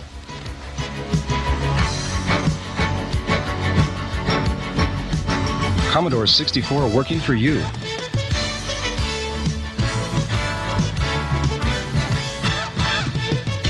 Here's a letter, and I see from my notes that everywhere I say VIC-20, I should have said Commodore 64. Let me call up that feature and say, I want to change and replace every place that says VIC-20 to Commodore 64. It says more. No, that's all I want to do, and let's simply do it. And here we go. And you can see the letter is now changed. The three occurrences, it's all changed. What else do I need to do? Well, I say I've missed out a word. Right after the word disk, I'd like to insert the word printer. Let me go into insert mode, and what you'll see is that when I type in that word, all of the rest of the paragraph moves over to make room. P-R-I-N-T-E-R. See how easy it is? Another thing that I decided, there's a sentence down here I'd like to move earlier in the whole operation. So here's what I'll do. I'll select a sentence operation here and say, I can pick out the characters one by one here, just a moment. Here we go. You can see that I'm picking out part of the text and selecting it. It's coming in an opposite font, but I can say, give me the whole sentence. There it is, and a couple more letters, and that's the part that I want. Now, what do I want to do with it? I want to move it up here. Okay, so what do? I say, use the move command, and here goes that sentence. It's moved up to the new place. You see it there? Now I'd better take it out of the old place. It's still there. I've just made a copy. So I'll use the other command and look down below. You'll see the sentence that I had disappearing from the screen. There it goes. It's pretty handy. It's a very nice way to rewrite a letter. Is there anything else I need to do? I could move in the margins, I suppose, somewhere up near the top. I see this questions plural, and I want questions singular. I'll take off the S. Let me just find the right place here. There's the letter S. I'll simply delete it. And that looks pretty good. I'm ready to type the final draft of my letter. Here I go. Whoops. Not that way down. Let me erase that. Like that. And now we'll do it again. And here comes my letter.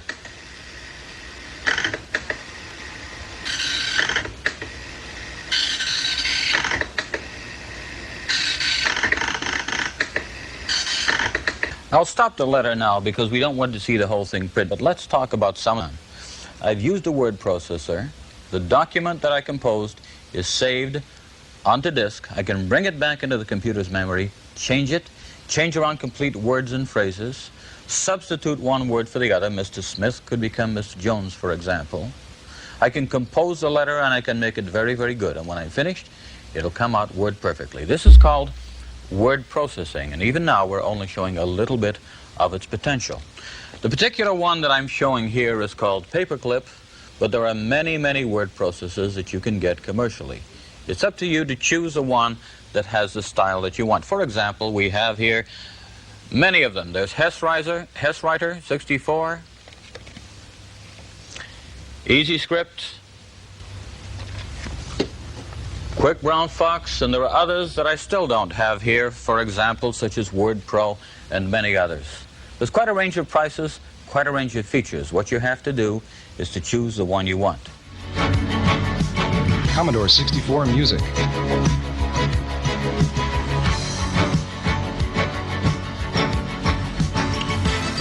There's some good music can be played by the Commodore 64.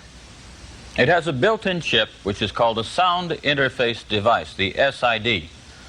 I think Commodore planned to call it the Sound Interface Chip until they thought of how it abbreviated. Then they decided on Sound Interface Device. Now it does a lot of good things, and you've heard some of the sound effects and music played during the games. I'd like to show you how some of that happens. We won't talk about the special sound effects. Those can be done by any old chip. I'd like to talk about music. That's where some of the quality of the SID chip really comes out.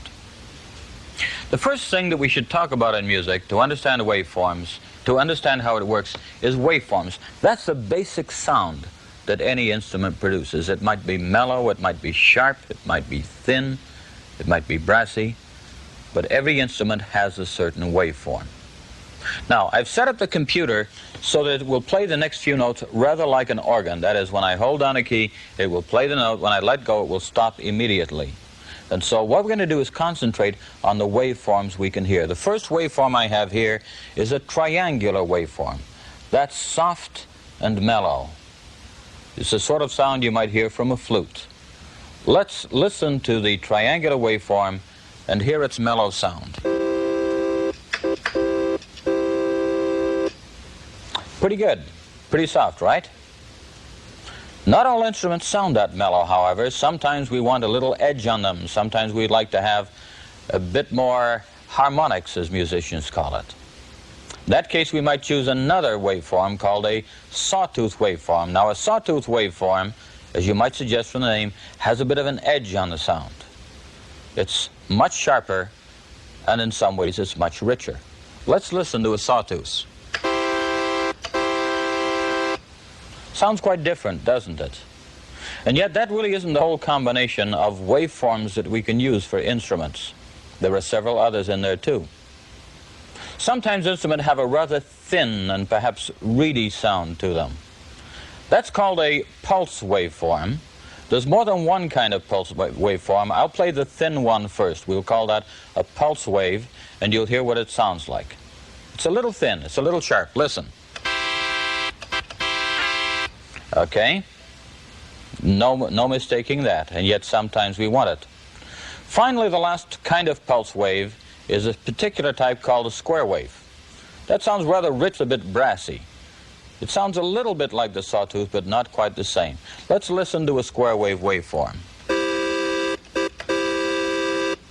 Okay, that's pretty good stuff.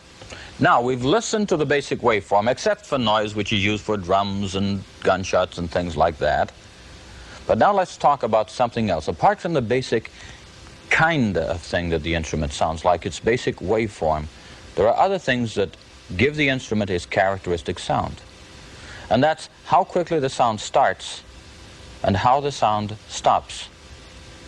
We use the terms ADSR, which stands for attack, decay, sustain, release, to describe how the sound starts, holds, and stops when an instrument is played.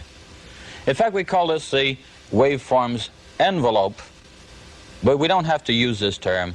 If we know what attack, decay, sustain, release is, we'll be okay. Let's talk about those. Attack is how quickly the sound appears. If you have a percussion instrument, something that you hit or strike or pluck, the sound will start right away. Then we have decay. That's how quickly the sound fades out after it's first struck or begun. Some instruments don't hold the sound for more than a moment. Some hold it for quite a while before it settles down. For example, if you hit a piano key, you may notice that at the moment that you strike that piano key, it's a little louder than the sound that settles down a moment later. That's the decay part. Now some instruments will sustain and some won't. Here's what we mean by sustain. On a piano, if you hold the key down, the note continues to sound. But on a guitar, or say a bass guitar, after you strike it, the sound will fade away. There's nothing you can do. Same thing is true, say, of a xylophone. Once you hit that note, it has to fade away. The only thing you can do is hit it again. And so we can't sustain some instruments, but others we can. For example, if we want to, we can hold down a piano key, and the sound will sustain. If we want to, we can continue to blow into a trumpet or a mouth organ, and the sound will keep going as long as we don't run out of breath. And so these instruments have sustain levels, and we can state how long they will stay in there. And finally, we have release. And that's how long it takes the sound to go away after you let go of the key. You may have noticed that when you let go of a piano key, it still sounds for a moment afterwards. When you stop blowing into a trumpet, there's usually a little bit of sound left over. Let's use some of those principles and the waveforms we've already listened to and make certain kinds of instruments. For example, our first waveform is chime-like. We'll use a soft, mellow, triangular wave, and we'll make it start immediately. When you hit a chime, it starts to sound right away. But then we'll give the sound a long time to die away. We'll give it a long decay and release. Here we go. Listen to the mellow chimes. Okay? Recognize that mellow triangular wave in there? And yet, we've changed it completely by adding an attack and a fadeaway cycle to the whole thing. Now, sometimes we want to do exactly the same kind of envelope, attack very quickly and fade away rather slowly, but we don't want that mellow waveform. If we struck a guitar, the waveform would be much sharper. A guitar has a sharper sound. Let's take the sawtooth wave, the one with an edge, and let's play that through exactly the same attack, sustain, decay, release envelope and see what we have. Here's a guitar. Listen to the difference.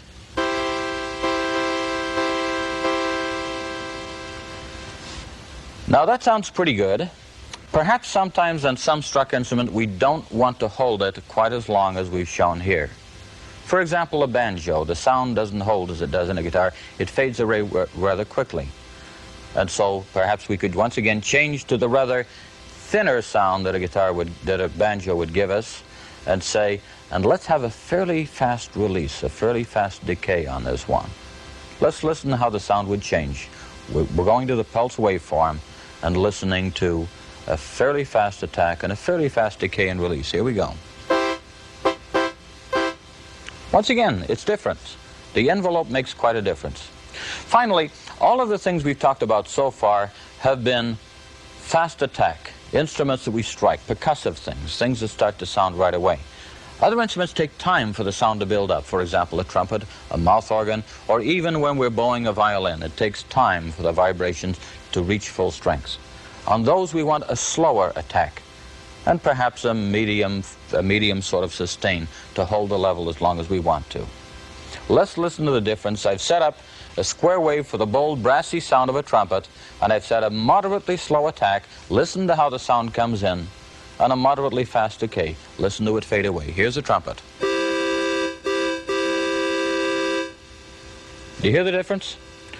That's the way that we can put forth the basic waveform, which gives us our music quality, soft or rich or mellow, together with our envelope, which tells us how quickly the sound appears and disappears, to give ourselves a real musical thing. Now, we've been playing 3 notes, but we've been playing them all with the same instrumentation. Let's play a little tune here. Okay, let's play a little tune here which uses 3 different instruments. A bell-like or chime-like instrument to carry the melody, something sounding more like a mouth organ to carry the second piece, and down on the bass there's probably a big bass guitar or something that sounds like that. Let's listen to a little music here.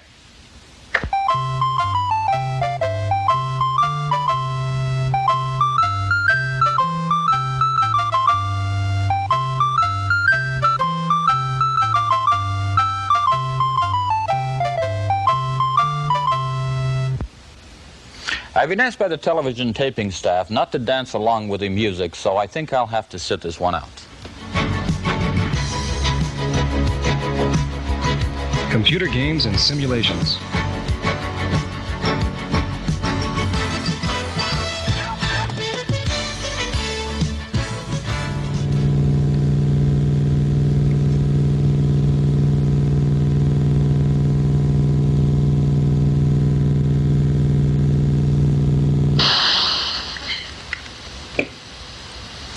Games are a lot of fun.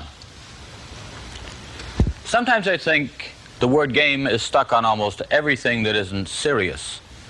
If you play music, if you draw pictures with a computer, that's not a game. You don't get a score, but we call it games. And there's sometimes this down thing. Don't play games. Don't play around on the computer. And yet there's a lot of good can come from game playing. I was just playing UMI's Motor Mania, which comes on a cassette tape here. And that one is a rather nice game for hand-eye coordination. I suspect it doesn't teach rules of the road terribly well, but all games have a purpose, and I'd like to talk about that more in a moment. Games, of course, come on cassette tape, as I've shown. There are games which are on disc. Here's Space Rescue. We'll look at that in a moment. And, of course, games, the quickest way to get a game into the machine is to plug it in on a cartridge on the back of the computer.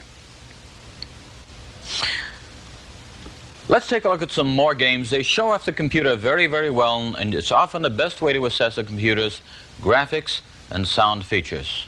I'll load Space Rescue into the computer.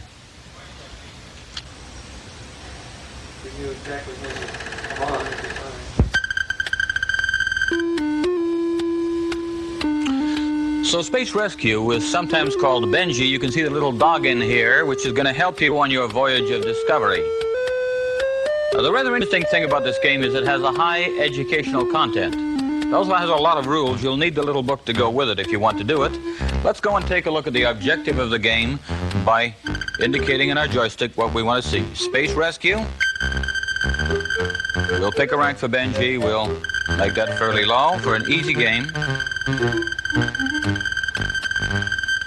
A lot of instructions here, but let's get straight to the game. Now, we're ready to play. And the first thing that we know is that we're supposed to look around and look for lost scientists and bring them back to Earth, and that's okay. But I'd like you to look at the educational content of this game. Let's take a look here. I'm going over to take a look at details on the various planets. For example, if I call up details on Earth, here's a great deal of quite accurate statistics on the planet Earth. Let's go back and let's look for details on, for example, the planet Saturn. And here's the known information on that planet. In other words, you can play the game. You can also learn quite a bit about what's going on within the solar system, for example. Okay, we'll very simply do a little bit of traveling around among the planets, looking for our scientists, but we certainly won't play this game through. Let's go back and let's say to the engine room. Okay, here's an engine room report, and we would like to go to, why don't we go to Jupiter? And here we go. And let's do it. Off we go. We're on our way to Jupiter. Now, at this point, we have control of our craft.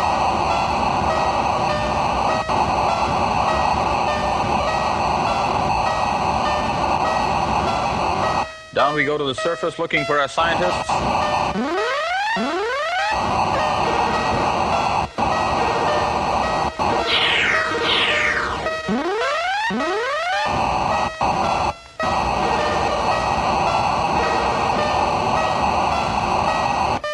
I'm afraid things are getting very busy on Jupiter, and we really don't want to show all of the interesting things that can happen on this particular exploration.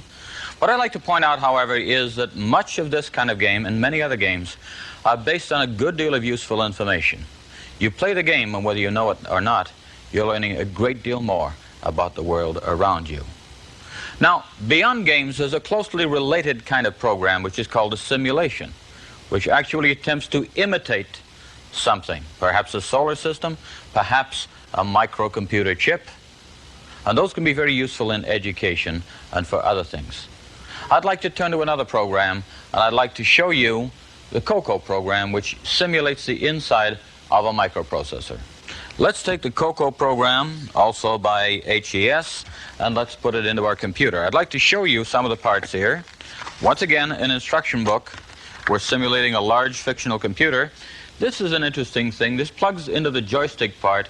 It's part of a security connection, sometimes called a dongle, and that will make sure that you're an authorized user of this package. Let's plug it in where the joystick goes, and very soon we'll be ready to load in the COCO program. Here we go.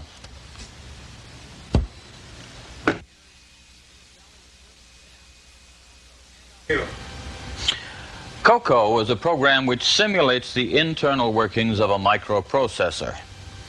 What we have are the internal registers that we could never see in an ordinary microprocessor. Now, what we see on the screen is a group of mythical registers, real registers in this mythical microcomputer. Down towards the center, we have our three information registers, A, X, and R, they're called in this case. On either side, we have memory, which is called H and L for high and low. We have 5 locations in each. Over to the right, we have a score, which tells us how efficient our program is. Our I/O, which means our input-output area, what's coming in and going out. The next command that we'll execute. And finally, the status indicator telling us what we're doing at the moment. Along the top, we have the commands that we may enter. We're going to tell the machine to run in just a moment. And across the top also we have the messages that may turn out if we do something wrong. Along the bottom is our program, and we'll ask the program to run now and see how the internal workings of the computer can be demonstrated and animated on the screen. Let's take a look at these instructions. We can see that a value is being moved into the A register, that's the first instruction, and so on. The various instructions will be performed as they go. Now, this isn't the real microcomputer we're seeing, but some of the principles can be shown in here and some of the internal architecture. And so we have a simulation activity, which is also a challenge to the students. After they go through example programs, they might be asked, here, try your hand at making a program that will do this in the COCO microcomputer. So we can see a simulation can do something that we couldn't do in real life. You can't really look inside a microchip and see the registers in there. Now, that's probably the thing about games. It's a challenge. And make no mistake about it, it's a mental challenge. So what we have going here is a game's a great motivator. You want to write something, even in education, to make people want to play, to be challenged. Think about how the games do it. Then you'll learn a little bit more how to use a computer effectively. Now what?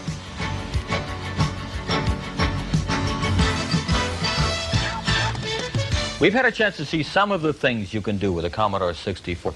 It's only really been a quick run-through, but perhaps some of the potential of the machine is there. Don't let the technical stuff frighten you. It's only there to make everything work. Don't feel you have to be a programmer. You don't, although sometimes programming can be most of the fun. Why else would somebody stay up until 3 o'clock in the morning cursing and then claim the next day that they had a wonderful time? That's part of what it's about. I hope that one of the things we've communicated with you is the 64 is not only a versatile and a useful machine, good for business, good for home use, but also it's a great deal of fun. And more than that, it's a challenge. Because today that's probably the biggest turn-on, to know that you can test yourself against a computer and make things work and make things go. I hope you've enjoyed the little time that we spent together. Stay with it. You're only really beginning to appreciate the things that you can do on this machine. Above all, the computer's there to have a good time with. Enjoy it.